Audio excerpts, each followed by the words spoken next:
हे ईश्वरा, सर्वांना चांगली बुद्धी दे, आरोग्य दे, सर्वांना सुखात आनंदात ऐश्वर्यात ठेव, सर्वांचं भलं कर, कल्याण कर, रक्षण कर, आणि तुझे गोड नाम मुखात अखंड राहू दे.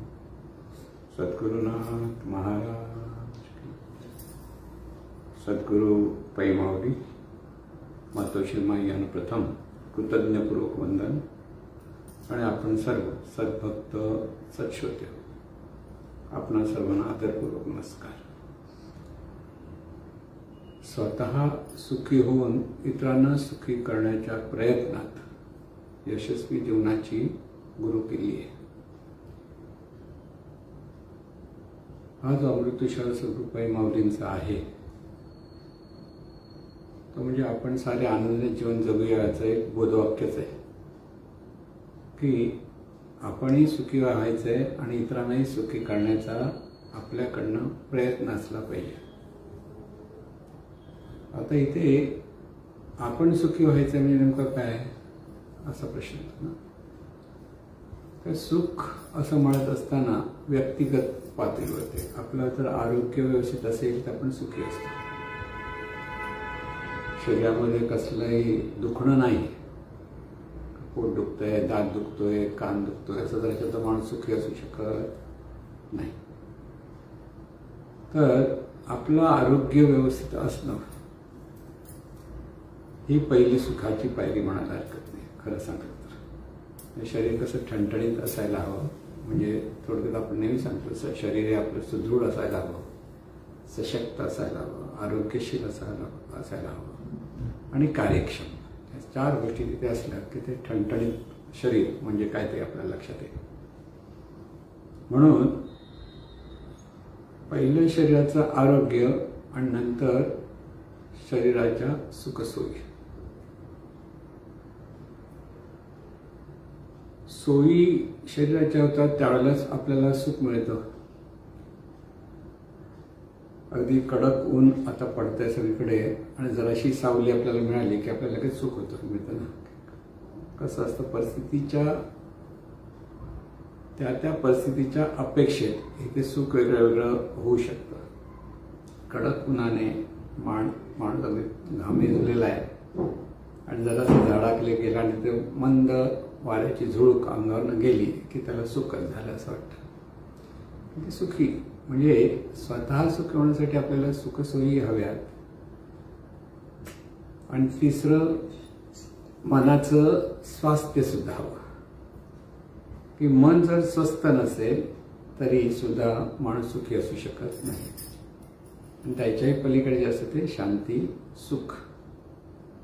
आता ही सर्व अवस्था आपल्याला स्वतः सुखी असण्याच्या अपेक्षित आहे.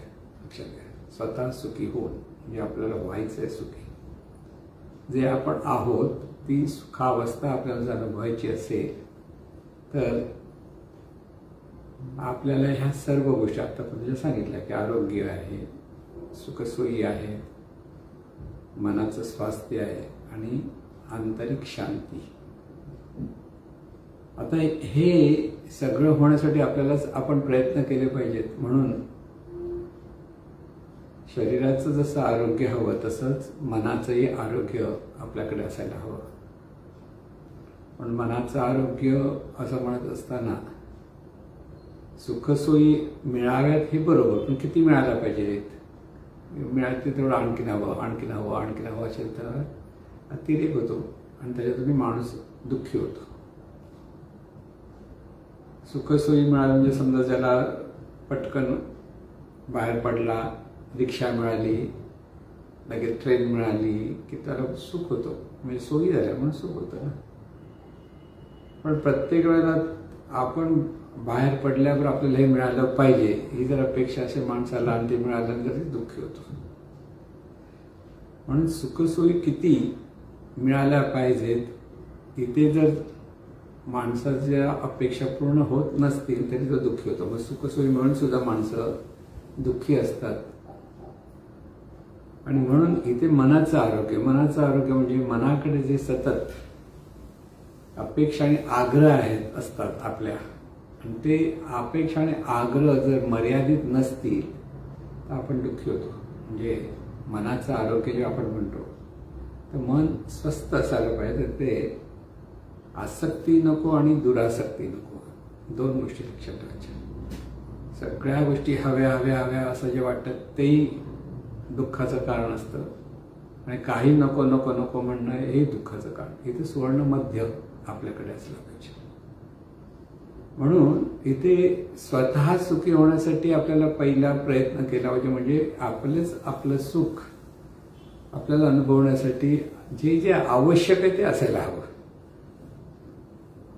पण आवश्यक आहे ते नाही मिळालं, आणि तो नाही मिळाला म्हणून तो आग्रह जर मनात धरून ठेवला तरी माणूस दुःखी होतो. नाही मिळालं आणि मिळालं, इथे न अडकता जी परिस्थिती येईल ती जो स्वीकारायला लागतो, तर तो माणूस सुखात म्हणजे समाधानात राहायला लागतो. खूप श्रीमंती, खूप पैसा मिळाला म्हणजेच माणूस सुखी होतो असं नव्हे. तर तिथे त्या श्रीमंतीचा जर तो चांगला उपयोग करत असेल स्वतःसाठी आणि इतरांसाठी, तर तो माणूस आनंदात राहू शकतो. पण तो फक्त स्वतःसाठी करतो असा विचार करून इतरांना त्या श्रीमंतीचा उपयोग करून देत नसेल, तो माणूस शेवटी प्रतिकूल काळामध्ये अतिशय दुःखी व्हायला लागतो. म्हणून महत्वाचा मुद्दा लक्षात ठेवायचा की स्वतः सुखी म्हटल्यानंतर 2 वेळेचं जेवण ज्याला बरोबर मिळतं तो सुखीच असतो. ज्याला 2 वेळेचं जेवण मिळत नाही तो दुःखी होतो. आणि म्हणून हा जो प्रत्येक ठिकाणी आपण पाहतो आपल्या स्वतःच्या सुखी होण्याच्या अपेक्षेत, त्याला प्रत्येक गोष्ट समप्रमाणात आपल्याला मिळायला हवी हा भाग बरोबर असतो. म्हणून अन्न हवं, वस्त्र हवं, घर हवं, वैद्यकीय मदत हवी, शिक्षण हवी, ही सगळी स्वतः सुखी होण्याच्या अपेक्षेतली आहेत. प्रत्येक व्यक्तीला मिळालं पाहिजे. जे प्रत्येक व्यक्तीला मिळतं तो खरं सुखी व्हायला वेळ लागत नाही, खरं सांगायचं. पण येतं तिथे. जर 2 वेळेचं अन्न मिळालं आहे, चांगलं राहायला घर मिळालं, छोटं असलं तरी आहे, व्यवस्थित घर आहे, वस्त्र आहेत, अन्न वस्त्र निवारा आलं, वैद्यकीय मदत मिळते. तुम्ही जर असं काही असलं तरी त्याला वैद्यकीय मदतीची अपेक्षा असते. आणि शिक्षण म्हणजे परत शिक्षणाचा अर्थ अनेक गोष्टीची माहिती त्याला सहज मिळू शकते. ते वाचन, श्रवण, चिंतन सगळं चांगलं असू शकतं. त्यावेळेला माणूस सुखाने राहू शकतो. पण येतो. पण का? मनामध्ये अधिक मिळवण्याची जर ईर्ष्या असेल, इतरांची स्पर्धा करण्याची उर्मी असेल, तर माणूस सुखी असणार नाही. मग दुसऱ्याला जास्त मिळालं, मला कमी मिळालंय, इथेच तो नुसतं बघून दुःखी होतो. लक्षात घ्या की अगदी आपल्या जवळच्या जगामध्ये, जवळचं जग म्हणजे आपले ज्या लोकांशी संबंधित आपण असतो त्या जवळच्या जगामध्येच आपण सुखी दुःखी होत असतो. नेहमी लक्षात असतं. सुखी दुःख कुठे आहे? आपण आपले जे जवळचं जग म्हणजे आपल्या अगदी जवळचे नातेवाईक, मित्र मैत्रिणी किंवा शेजारी पाजारी, की ज्यांच्याशी आपला रोजचा संबंध येतो, त्या संबंधातून आपण सुखी दुःखी होत असतो. आता स्वतः सुखी व्हायला लागला म्हणजे आपल्याला हे पुरेसं संपत्ती हवी, पुरेसं म्हणजे व्यवस्थित घर हवं, व्यवस्थित आपली तब्येत चांगली असायला हवी. हे सगळं व्यवस्थित असेल तर ते आपण सुखी होणार. हा एक माझं म्हणजे स्वतः सुखी होण्यासाठी आपल्याला आपला व्यवसाय म्हणा किंवा मिळकत म्हणजे पैसे मिळवता आले पाहिजे, की आपण दुसऱ्याच्या जीवात जगायचा विचार केला तर माणूस जे हवं तर त्याला प्रत्येकाला मिळणार नाही. म्हणून आपणच आपल्या पायावर उभं राहून आपल्याला हवं ते मिळवता आलं तर माणसाला स्वतः सुखी व्हायला वेळ लागत नाही. फक्त इथे मनाचं आरोग्य तितकंच आवश्यक आहे. परत लक्षात, मनाच्या ठिकाणी जर ईर्ष्या असेल, दुसऱ्याबद्दलचा द्वेष मत्सर असेल तर माणूस कधी सुखी होऊ शकत नाही. की इथे सर्वसाधारणपणे एक नेहमी लक्षात ठेवा, आपल्याला कोणाशी स्पर्धा करायची नाही असा जर एक विचार आपल्या मनात आला आणि त्याप्रमाणे आपण कोणाशी स्पर्धा करण्याचा विचार केला नाही, म्हणून सुखी व्हायला वेळ लागत नाही. आज जगामध्ये जी स्पर्धा चालली आहे त्या स्पर्धेमुळेच माणसं निराश होत आहेत. ज्याला मिळत नाही ते निराश होतात, ज्याला मिळतात ते उन्मत्त होतात, अधिकाधिक मिळवण्याचा प्रयत्न करतात आणि त्या अधिकाधिक मिळवण्याच्या प्रयत्नामध्ये शेवटी कुठेतरी अडकतात, फसतात. आज जे आपण म्हणतो की जगामध्ये वाईट गोष्टी भरपूर घडतात, ते का होतं? आपली स्पर्धा इतरांबरोबर आपण जे स्पर्धा करतो त्याच्यातून हे सगळं दुःख निर्माण होतं, हे लक्षात ठेवायचं. म्हणून असाही एक विचार की स्पर्धा नाही म्हणजे दुसऱ्याचं चांगलं बघून मग आपण काहीच करायचं नाही, कारण काही करायचं असं नाही. दुसऱ्याचं जर चांगलं होत आहे तसं आपल्याला त्याप्रमाणे करण्याचा आपण प्रयत्न करायला हरकत नसते, ती करावी. पण त्यासाठी त्याचा समोरच्याचं द्वेष किंवा त्याचं काय चुकतं, तो कसा कमावतो, काय कमवतो, त्याच्यावर टीका करण्याचा आपल्याला अधिकार नाही, हे लक्षात ठेवायचं. आणि त्याच्यातून आपल्या मनाचं आरोग्य बिघडतं. नाही तर आपण दुसऱ्या टीका करतो, निंदा करतो, स्पर्धा करतो, इथे मनाचं आरोग्य बिघडतं. म्हणून शरीराचंही आरोग्य महत्वाचं आहे आणि मनाचंही आरोग्य महत्वाचं आहे. म्हणून इतरांना आता इथे दुसरं महत्वाचं आहे की हे जे आपण स्वतः सुखी होणं हा जो भाग आहे आपल्या व्यक्तिगत पातळीवर, त्यासाठी खूप काही नाही, जे आहे आवश्यक तेवढ्या गोष्टी आपण ह्या केल्या आणि मन स्थिर आणि शांत ठेवण्याचा प्रयत्न केला तर आपण सुखी होतो. मग आता इतरांना सुखी करण्याचा प्रयत्न करायचा आहे, हा दुसरा भाग येतो. कारण आपले संबंध सर्वांशी असतात.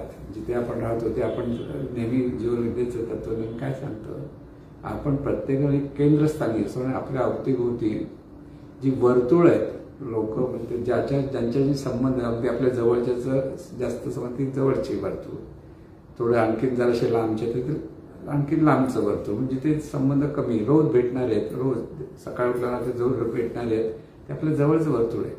कधीतरी भेटणारे लोक ते लांबचं वर्तुळ, नातेवाईक, कधी लग्नाला आपण बोलवायचा प्रयत्न करतो, मोठं लग्न करायचं तर सगळ्यांना बोलवतो, ते जरा लांबचं वर्तुळ असतं. म्हणजे अशी ही जी वर्तुळांशी आपला संबंध आपण कसा ठेवायचा, म्हणजेच इतरांना सुख देण्याचा प्रयत्न कसा करायचा हे लक्षात ठेवा. म्हणजे ते सुख इथं परत एक महत्वाचं आहे, देण्यात सुख आहे, देण्यात सुख आहे, परत लक्षात ठेवा. म्हणजे देण्यात म्हणजे इतरांना सुखी करण्याचं जे म्हटलं गेलेलं आहे, करण्याचा प्रयत्न म्हणजे काय, देता आलं पाहिजे. द्यायचं काय, आपण त्यांच्याशी जे संबंध ठेवताना जे विचार करतो, उच्चार करतो, आचरण करतो, चिंतन करतो, ते सगळं देणं आहे. देण्यात सुख आहे. म्हणजे आपण इतरांबद्दल कसे विचार करतो, आपण इतरांशी कसे बोलतो. सगळ्यात महत्त्वाचं बोलणं, विचार सूक्ष्म आहे, त्याचा परिणाम होतोच. पण स्थूल म्हणून जे बोलणं जे आहे ना, ते बोलण्यातून माणसं सुखीदुखी खूप होत असतात. कोणातरी जरा तोडून बोलतं किंवा पटकन रागाने बोलतं किंवा प्रत्येकाला समोरच्याचा अपमानास्पद बोललं जातं आणि त्याच्यातून दुःख निर्माण होतं. म्हणून इथे इतरांना सुखी करण्याचा प्रयत्न करणं म्हणजे इतरांची मनं न दुखवणं. मनं दुखवली नाहीत आणि त्यांच्याशी आपण चांगलेच बोललो, चांगलं वागलो, त्यांना काय आवश्यक आहे ते त्यासाठी मदत करता आली तर सगळे सुखी होतात. म्हणजे आपण इतरांना सुखी करू शकतो म्हणजे विचार आचरणातून करू शकतो, हे पहिलं लक्षात ठेवा. द्यायचंय, सुख द्यायचं म्हणजे काय द्यायचं, तर द्यायचं म्हणजे आपले जे विचार आहे इतरांबद्दल ते जे करणं आहे तेच आपलं देणं आहे. आपण जे करतो तेच आपलं इतरांना देणं असतं आणि त्या देण्याप्रमाणे म्हणजे त्या क्रियेप्रमाणे आपल्याला परत प्रतिक्रिया मिळत असते. म्हणून सर्वांच्या संदर्भात सर्वांच्या भल्याचा विचार जर एखादी व्यक्ती करत असेल तर ती इतरांना सुख देण्याचा प्रयत्न करते. म्हणजे इतरांचं भलं व्हावं म्हणून जे काही मार्गदर्शन करता आलं ते मार्गदर्शन केलं पाहिजे, पण त्याने घेतलंच पाहिजे हा आग्रह नाही. आपण समजा एखाद्या गोष्टीमध्ये आता एखाद्या स्त्रीला जेवणाची चांगली माहिती आहे, जेवण बनवण्याची, एखादी नवखी मुलगी आता तयार होते तर तिने मार्गदर्शन केलं की हा पदार्थ असा छान बनतो, ते मार्गदर्शन केलं तर हरकत नाही ना, आवडलं. पण त्याप्रमाणे तिने केलं नाही तर हिला राग यायला नको, अरे मी एवढं सांगतो हिला करता येत नाही, असं पण होतं. म्हणजे मार्गदर्शन करा पण त्याचा आग्रह त्याने केलाच पाहिजे, त्याने असंच केलं पाहिजे. जो आग्रह आहे तो असता, कारण मनाचं आरोग्य बिघडतं ते आग्रहामुळे बिघडतं. आग्रह हा स्वतःसाठी असला पाहिजे. इतरांसाठी जेव्हा आपण आग्रह करतो किंवा इतरांनी तसं वागावं म्हणून जो आग्रह करतो तो दुःखाला कारणीभूत ठरतो. म्हणून कोणावरही आग्रह न धरता आपल्या बाजूने आपण कसे बोलणं कसं असलं पाहिजे, कोणाचे मन दुखवता कामा नये. हे लक्षात ठेवा की ते लहान असो किंवा मोठा असो, सर्वांशी बोलताना वागताना आदरपूर्वक जर बोलता आलं की सन्मान देऊन बोलता आलं तर तिथे आनंद देणं आहे की सुख देणं आहे हे लक्षात, मग देण्यात सुख आहे. म्हणून आता इथे जी संबंध आपण जो जोडतो ना त्याच्यामध्ये माणूस कसं सुखी होतो ते आपल्याला उदाहरणातून समजून घेता येतं. बघा, आता घरामध्ये कुटुंब आहे, 2 मुलं आहेत, आई वडील आहेत, आजोबा आजी आहेत. आता आजकालच्या मुलांना कसं आहे, बाहेरच्या जगामधल्या सगळ्या सुखसोयी मिळणं की बऱ्याच गोष्टी आहेत की बाहेरचं खायचं आवडतं, निराळे पदार्थ आहेत की इटालियन किंवा पास्ता बिस्ता सगळं आवडतं. ते आजी आजोबांना आवडतं का? नाही. पण आजी आजोबाचा आग्रह का असतो, अरे घरात जरसं खा तरी चांगलं जेवण असतं, घरचं जेवण चांगलं असं त्यांचं म्हणणं असतं. तर 1 दिवस की 2 दिवस जरा आजी आजोबांना आवडतं म्हणून त्या मुलाने जर त्यासाठी जेवला त्यांच्याबरोबर तर त्यांनाही आनंद असतो. हे सुख देणं आहे. ह्याचंच पोट भरायचं आहे, पण मिळून आपण एकत्र बसून जेवलो, आजी आजोबांच्या बरोबर त्यांचं घरचं जेवण जेवलं तर काय हरकत आहे. पण एखाद्याला नाही, बाहेरचंच आवडतं, बाहेरच्या सगळ्या गोष्टी आवडत असतात पण घरचं आवडत नाही. आता घरचं आवडत नाही ह्याच्यातूनच माणसं एकमेकाला दुःख देतात की एखादी गृहिणी म्हणजे एखादी स्त्री आपल्या नवऱ्यासाठी अगदी चांगलं मनापासून ती चांगलं जेवण करते. आता जेवण करताना थोडंसं प्लस मायनस हे होणारच, मीठ कमी पडेल, मीठ जास्त पडेल किंवा जसं पहिले चव असेल तसं नसेल. पण हा जो नवरा आहे त्याला तिने एवढी मेहनत केली याची जाणीवच नाही, पण हे चांगलं नाही म्हणून लगेच नाव ठेवायला जर झाला तयार की हे तुला हे बनवता येत नाही, हे असं तुझं बरोबर नाही, ते तसं तुझं बरोबर नाही, तर काय होतं, ती दुःखी होते. म्हणजे तू तिला सुख नाही दिलंस, ती एवढी मेहनत करून तुझ्यासाठी जेवण बनवते तर त्याचं काय झालं बाजूला. आणि म्हणजे कसं होतं, जे सुख इतरांना देण्यामध्ये किंवा इतरांना सुख करण्यात, स्वतः सुखी इतरांना सुखी करण्याचा जो प्रयत्न आहे ते आपल्या बोलण्यातून होतं. जर ते बाहेर खाणारा मुलगा जो असतो त्याने जर आजी आजोबांबरोबर जेवण केलं तर आजी आजोबा खुश होतो आणि त्याच्यामुळे त्याला नंतर पाहिजे बाहेर जाऊन तो खाऊ शकतो, नाही असं पण नाही. पण आजी आजोबाला खुश करता आज घरात राहून जेवू, किंवा हा जो पती पत्नी म्हणला जो पती आहे जरासं इकडचं तिकडे झालं ते चांगलं छानच आहे हे म्हणायला, आणि वाईट काहीच नसतं. आपण खरं म्हणजे आपण कल्पनेतून एखादी चव अशीच झाली पाहिजे अशी धारणा करतो आणि त्याची मिळाली नाही की आपण म्हणतो हे बरोबर नाही. प्रत्येक पदार्थ हा बनवताना त्याची जी चव असते ती चव असतेच, ती घ्यायची कशी ती फक्त आपल्याला कळली पाहिजे खरं सांगायचं तर. पण आपण आपल्या धारणेतून कल्पनेतून ही चव अशीच झाली पाहिजे, हा पदार्थ असाच झाला पाहिजे हे जे पकडून ठेवलेलं असतं. आणि त्या टेपने जेव्हा आपण मोजायला जातो दुसऱ्याने काही बनवलं ते नाही जमलं की आपण ते काहीतरी वेळ वाकडं बोललो तिथे दुःख निर्माण होतं. म्हणून सुख इतरांना सुखी करण्यासाठी इतरांचं मन न दुखावणं हा महत्वाचा बोध आहे ना, तो आपल्याला बऱ्याच वेळेला कळत नाही.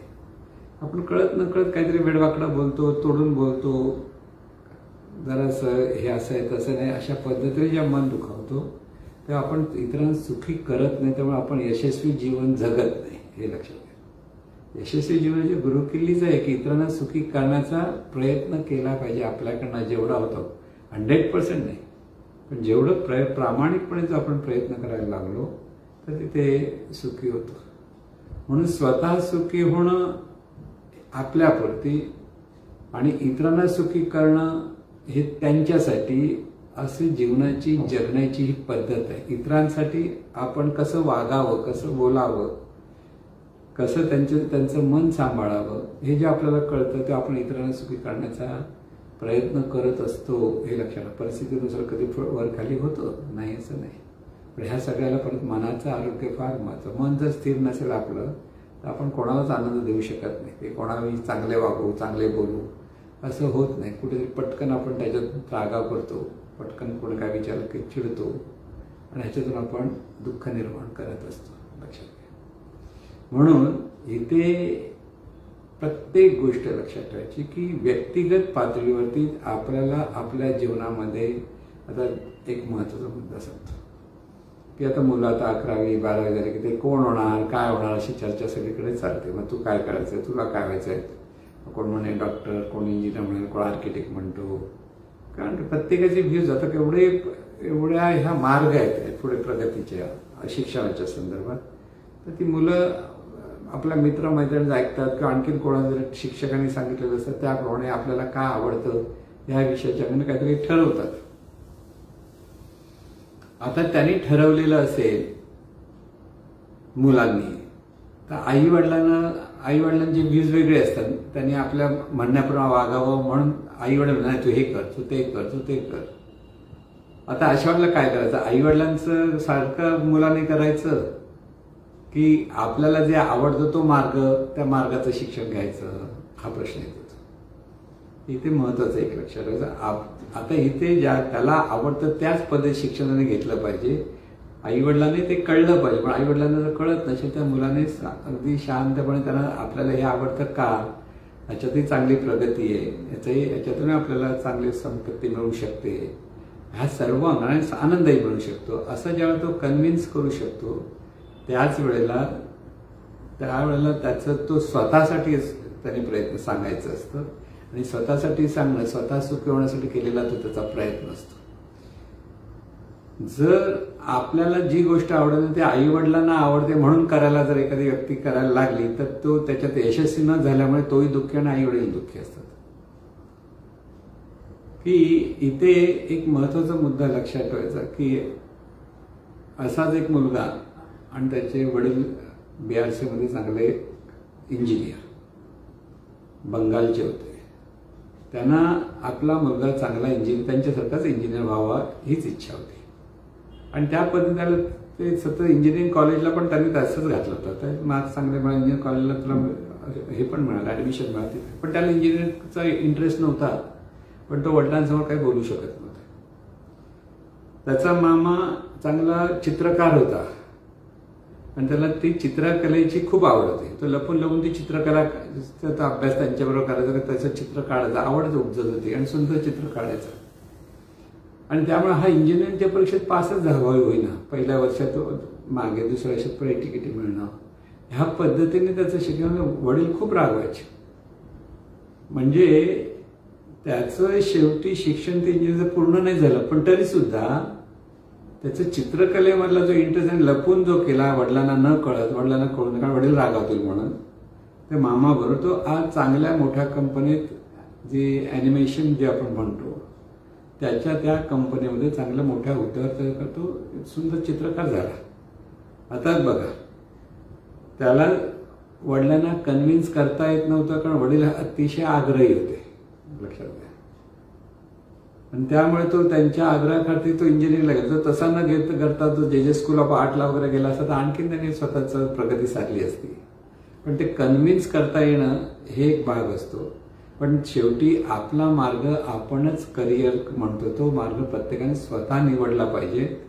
आपल्या आवडीनुसार, आपल्या जे विषय आपल्याला कसे आवडतात त्यानुसार हा स्वतःला सुखी करण्याचा प्रयत्न आहे, लक्षात घ्या. तिथे आई वडील सांगता म्हणून मी केलं.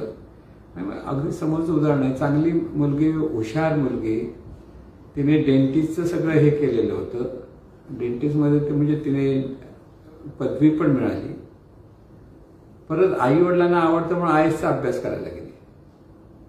त्यामध्ये बिचारी कितीतरी वर्ष घालवली, त्याच्यामध्ये जसं यश पाहिजे तर मिळालं नाही. म्हणजे आई वडिलांना सुखी करायचा प्रयत्न तुम्ही चुकीच्या मार्गाने करायला तर स्वतःही सुखी होत नाही आणि इतरांना सुखी करू शकत नाही, लक्षात घ्या. म्हणून स्वतः सुखी करण्याचा हा अभ्यास आहे तो स्वतःच्या बाबतीत जीवनाचा 20% भाग हा स्वतः सुखी होण्यासाठी असतो, 80% भाग आपण इतरांना सुखी करण्याचा प्रयत्न करण्याचा असतो जीवनाचा.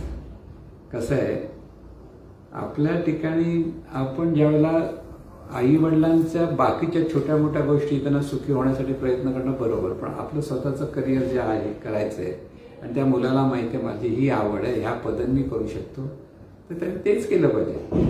तिथे मग आई वडिलांना फक्त कन्व्हिन्स करणं, कळलं ना. बाकीच्या आई वडिलांना आवडतं म्हणून आता लग्नाला जातात सगळे मुलं, हल्ली तरुण मुलं सगळे आई वडील जातात म्हणून त्यांच्यावर लग्नाला जातातच असं नाही. त्यांना आवडत नाही, काय जाऊन बसायचं तिथे, किती बस त्याच्याशी बोल त्याच्याशी बोल, उगीच हसत बसायचं, काय ओळखत नाही पाळखत नाही असं असे म्हणणारे लोकांना जात नाही. पण आई वडिलांना आवडतं ना, जा ना तू आई वडिलांना सुख दे. हे सुख देण्यासाठी की तुला खूप काही मोठं प्रयत्न करायचे असतात असंही नसतं, लक्षात घ्या. म्हणजे कशी असं छोट्या छोट्या गोष्टी असतात. कपडे घालण्यावरनं आजकालच्या फॅशन आहे, कपडे वेगळे वेगळे घातले जातात. म्हणून समजा आपण एकदम कसे कपडे घालतो ते आता मुंबईच्या लोकांना वगैरे जे आहेत, आता जे चांगली मध्यमवर्गीय लोक आहेत कपडे घालतात.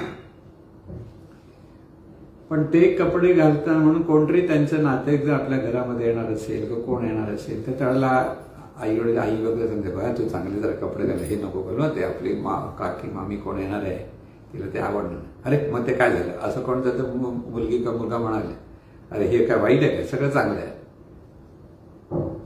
तर तिथे आपल्याला आई वडिलांना सुखी करण्यासाठी त्या दिवशी प्रत्येक व्यवस्थित तिला पाहिजे तसे कपडे घालायला काही हरकत नसतं. त्याचा तो मोठा आग्रह काय धरायचा असतो, लक्षात घ्या. छोट्या छोट्या गोष्टी आहेत पण त्यातून आपण सुख कसं द्यायचं हे लक्षात ठेवा.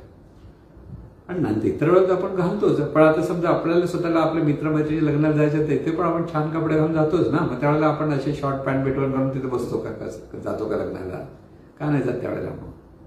मग त्यावेळेला आपण व्यवस्थित कपडे घालून जातोच. म्हणजे इथे आपल्याला ही प्रत्येक गोष्टीमध्ये प्रत्येक परिस्थितीमध्ये इतरांचं मन कसं सांभाळायचं हे कळलं पाहिजे. आपल्या जीवनामध्ये काही छोट्या छोट्या गोष्टी भरपूर आहेत, तिथे आपण अगदी छोट्या छोट्या गोष्टीतून आपण इतरांना सुख देऊ शकतो. देता येत नाही असं काहीच नाही, म्हणजे पण आपल्या वागण्यातून बोलण्यातून. म्हणून आनंद देता आला पाहिजे किंवा सुख हे देता आलं पाहिजे. म्हणजेच आपल्याला चांगले विचार करता आले पाहिजेत, उच्चार करता आले पाहिजेत, आचरण करता हे देणं आहे करणं.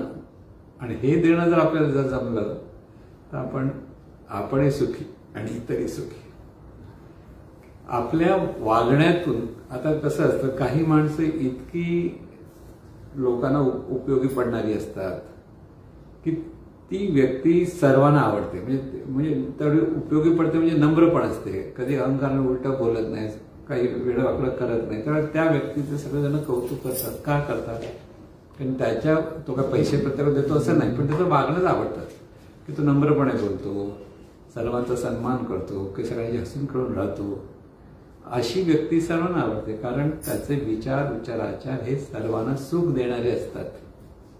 आणि म्हणून आपणही सुखी व्हायचंय आणि इतरांनाही सुखी करायचंय हा जो विचार आहे ना तो प्रत्येकाला करता आला पाहिजे. मी सुखी झालो म्हणजे बाद झालं, मला मिळालं म्हणजे बाद झालं, मला काय करायचं जगात लोकांचं, हाच विचार आपल्याला दुःख देण्यास कारणीभूत ठरत असतो. म्हणून सर्व सुखी झाले पाहिजेत.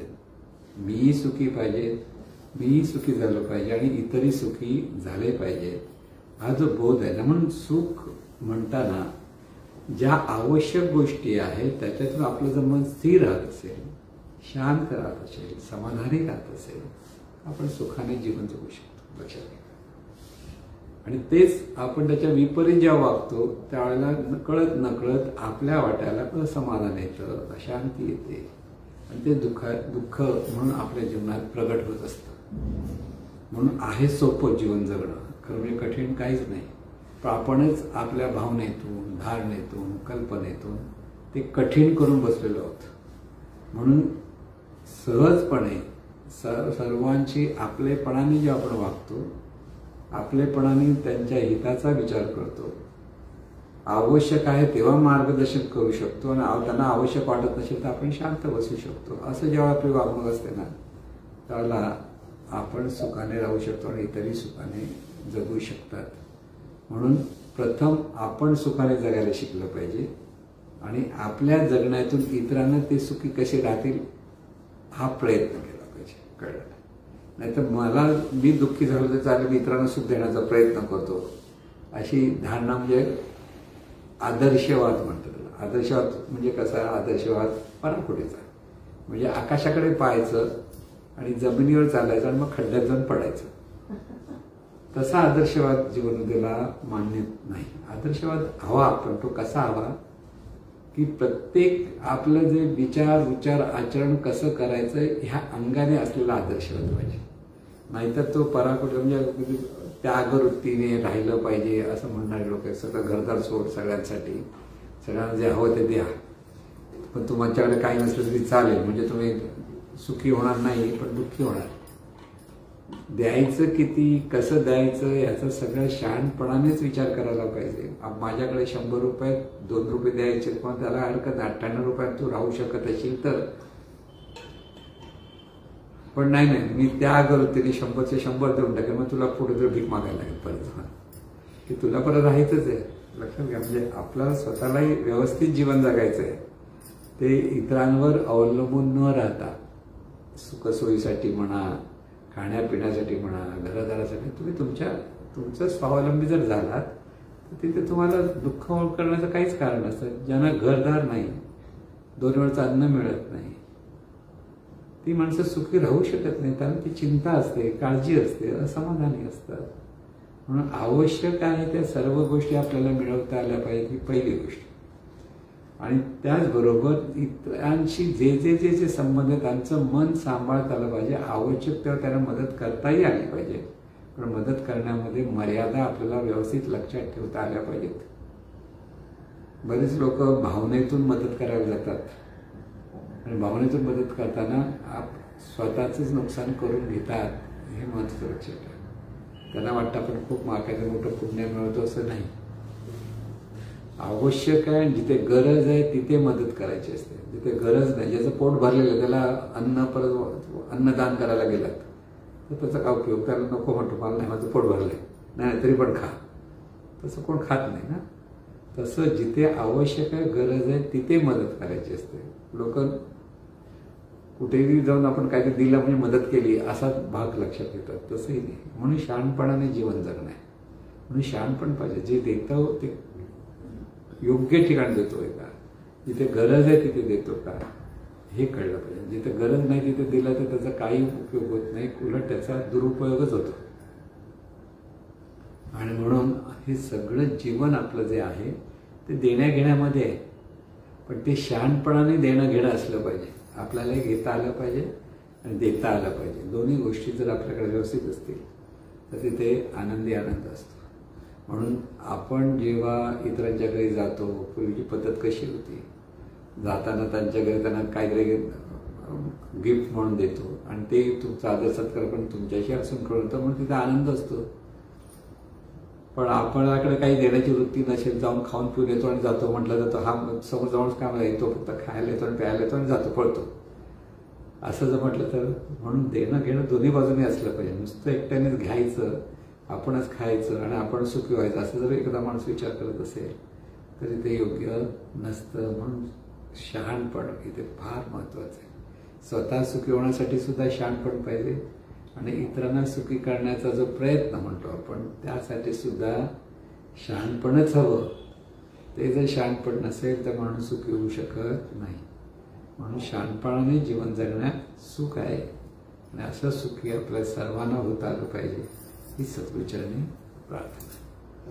हे ईश्वरा सर्वांना चांगली बुद्धी दे, आरोग्य दे, सर्वांना सुखात आनंदात ऐश्वर्यात ठे.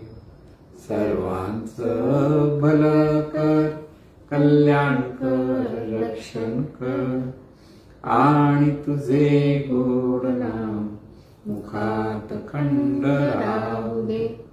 सद्गुरुनाथ महाराज की